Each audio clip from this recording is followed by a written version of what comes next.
When a homeless veteran, hardened by years of struggle, confronted Baron Trump in a quiet park, in a moment that stunned everyone watching, Baron's response would leave the entire crowd in tears. It was a crisp, sunlit morning in a bustling park, where families sprawled on picnic blankets and children's laughter mingled with the rustling of leaves. The vibrant energy was contagious, filling the air with a sense of calm joy. Near the park's center, Baron Trump sat on a weathered wooden bench, soaking in the warmth of the sun, his expression contemplative. He observed the lively scene around him, families, friends, and the easy rhythm of life that unfolded before him.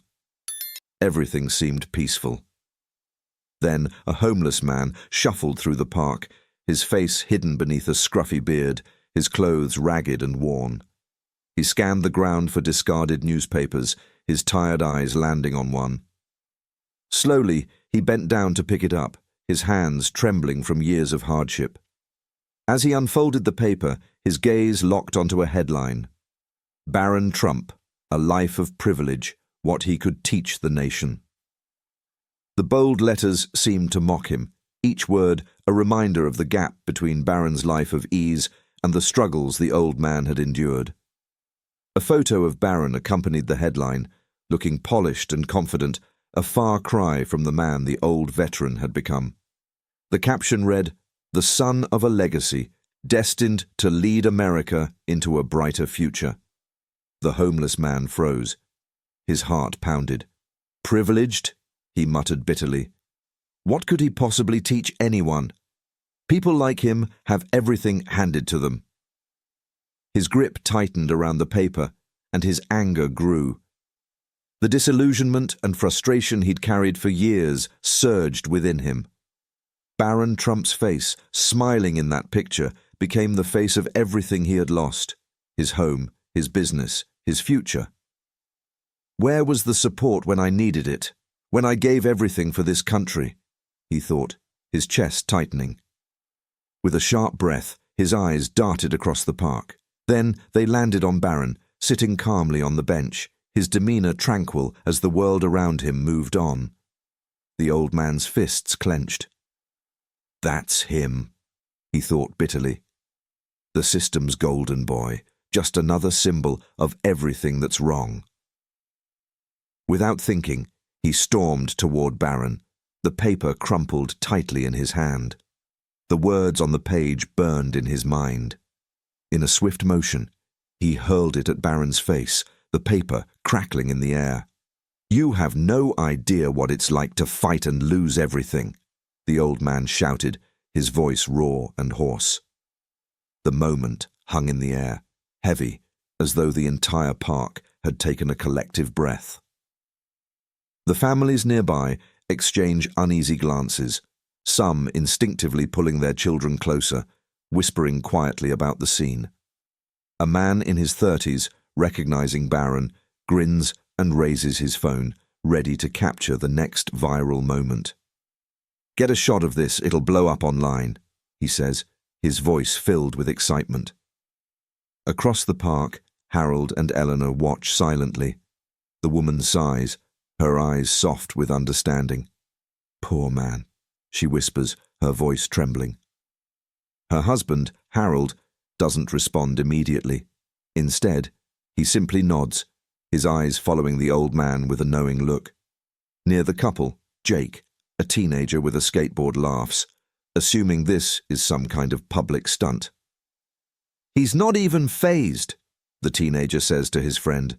Dude's probably got bodyguards waiting around the corner. Meanwhile, Melissa, her arms crossed protectively around her children, glances nervously at Baron, unsure of whether he's in danger or if the situation might escalate further. I don't know, she mutters. There's something off about this. The crowd grows tense, murmuring amongst themselves as Baron rises and approaches the old man. Some look on with curiosity, others with judgment, but no one steps forward to intervene. All eyes are on Baron, unsure if he will respond with anger or with understanding. However, Baron's thoughts were elsewhere. The words fight and lose echoed in his mind, refusing to fade. There was something more to this man, something deeper. Baron felt it, an unspoken weight in his eyes, the exhaustion etched into every line of his face.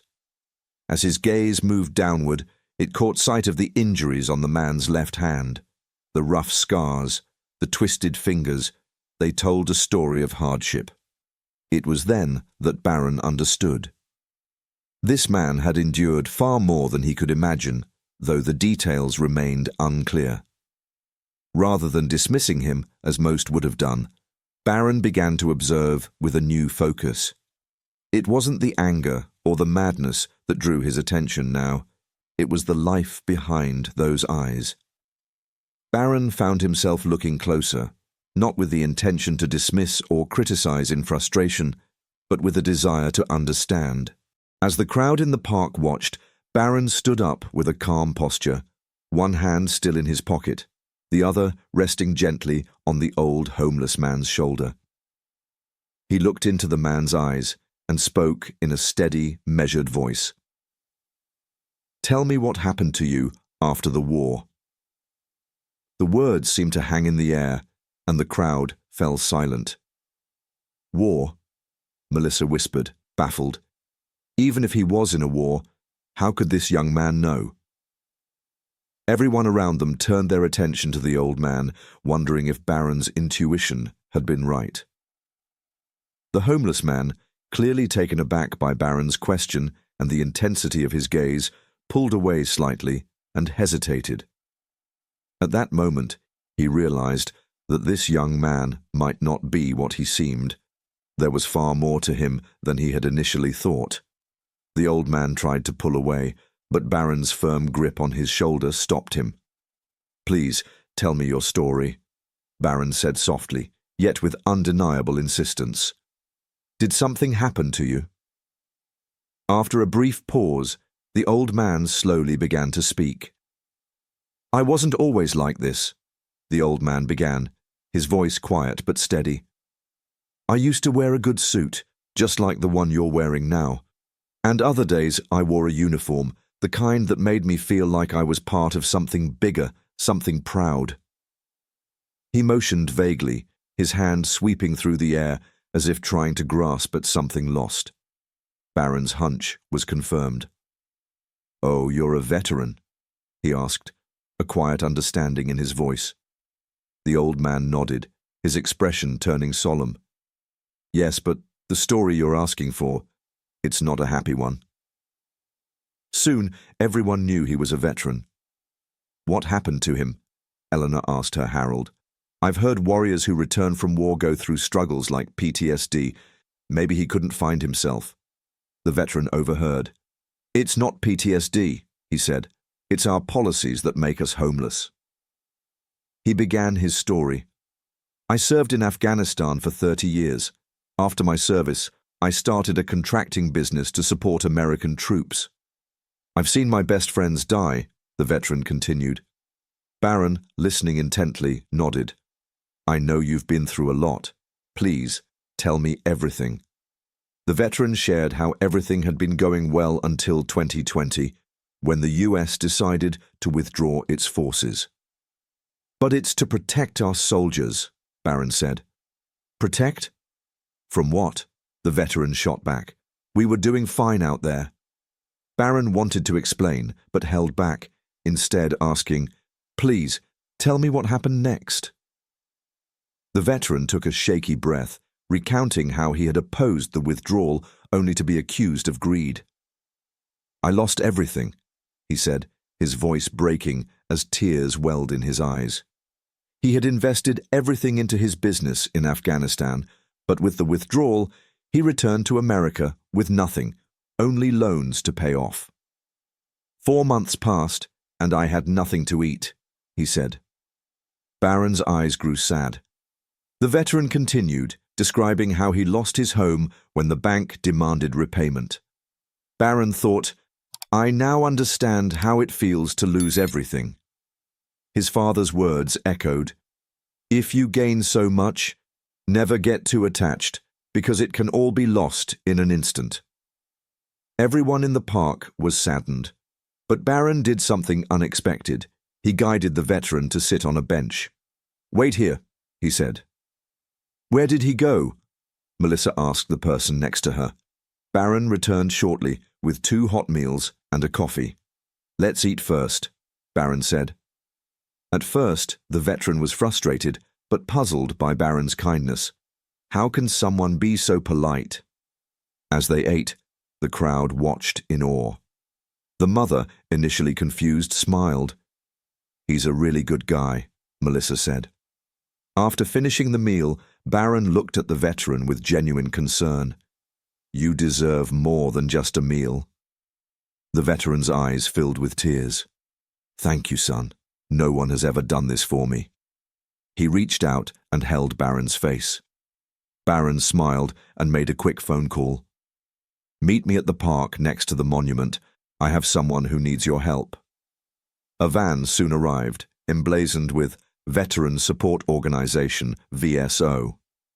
Representatives hurried over. "Did you call us, sir?" one asked. Barron nodded. "Yes, here's a man who has served all of us. Let's make sure he gets what he needs." Melissa, witnessing the scene, turned to Barron. "I wish my kids would grow up to be like him." Barron smiled, his father's words echoing. "It doesn't matter what happens to you. What matters is how you treat others." Barron looked at the veteran. "You'll have everything you lost, sir." The VSO representatives took the veteran's information and assured him he'd receive housing support, job placement, and counseling. The veteran, overwhelmed, said, "No one has ever thought of me like this." Barron replied, "It's time for the nation to pay you back for what you did for us." Harold and Eleanor, moved, approached Barron. "My son is in the army," the woman said. "I didn't know the nation would repay him like this for his service. After seeing what you did, I'm sure he's serving the right nation." To seal the moment, Barron removed his expensive coat and placed it over the veteran's shoulders.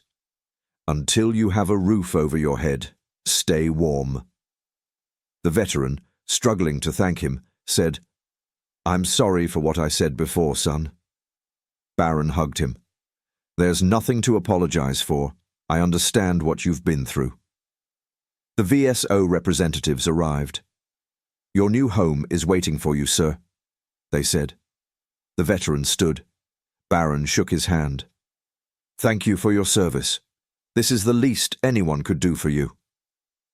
As the crowd erupted in applause, a few people approached the VSO representatives, eager to offer their support.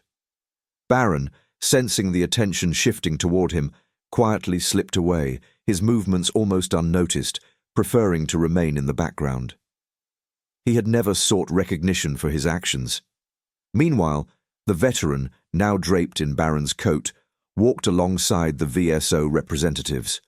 A small smile tugged at the corners of his lips, the first true smile he had worn in years.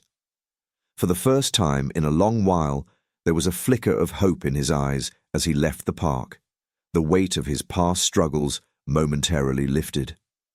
This story shows how a single act of kindness can create ripples that change lives and bring people together. Compassion and understanding have the power to transform the world around us, one moment at a time. If this story touched your heart, there's so much more to see. Dive into our next video to discover more inspiring moments and stories of hope, resilience, and connection. Because sometimes all it takes is one more story to brighten your day.